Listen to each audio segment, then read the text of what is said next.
While some teachers spend half their time trying to get their students to stop talking, teachers in the Ulster BOCES Expanded Horizons program are hoping their students will get better at it by regularly practicing public speaking. The project is focused on them obtaining the leadership skills that will help them as they move out of school and into their own capacity as people in the world.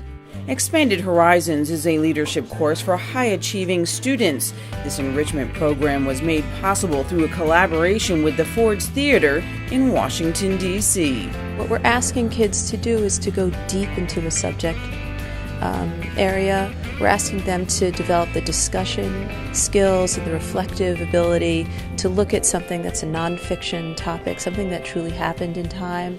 The program uses words and speeches of great American orators like Vince Lombardi and Martin Luther King Jr. to help strengthen students' speaking, writing, and leadership skills.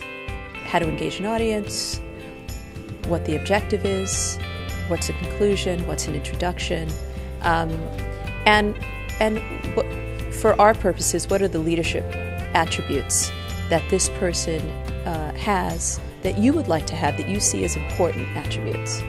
According to students, great speeches can give hope, inspire brave feats, and even change the course of history. I chose JFK because I found it interesting the angle he had to take about in this speech. He had a very challenging job in convincing the American people that he needed to be supported, and so did his program.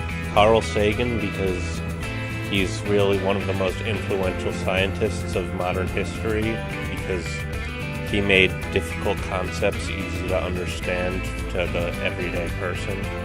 I choose Lou Gehrig, and I chose him because he's a baseball player, and he played on the Yankees.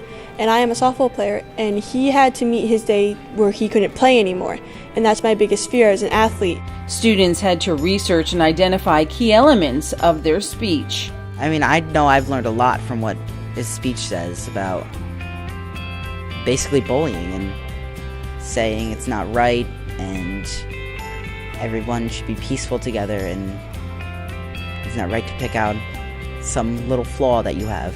He made them feel replaceable, like if they weren't going to work as hard as they could, then he would get rid of them and find someone else.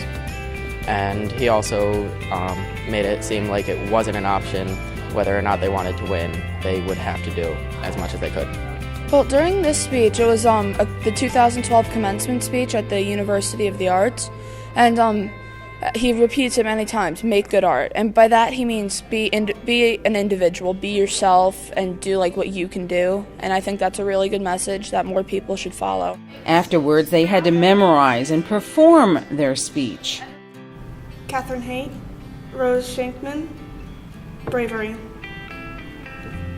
I would be a traitor to those poor burned bodies if I came here to talk good fellowship. We have tried you, good people of the public, and we have found you wanting. I'm Surya Parashar. The person who wrote this speech was Emma Goldman. The attribute that I admire was her ability to not worry about what others thought about her. Thinking men and women the world over are beginning to realize that patriotism is too narrow a subject and too limited to meet the necessities of our time. Cheyenne Reinhardt, Pearl Buck, courage. I believe this is the first time in my life that I have ever made a commencement address. The invitations I have refused until now because I have always found it presumptuous to offer advice or even to forecast for source of people. Matthew Gustafson, Emma Goldman's speech on anarchy and patriotism. Passion. What is patriotism? Is it the love for one's birthplace? Is it the place of childhood's recollections of hopes, dreams, and aspirations?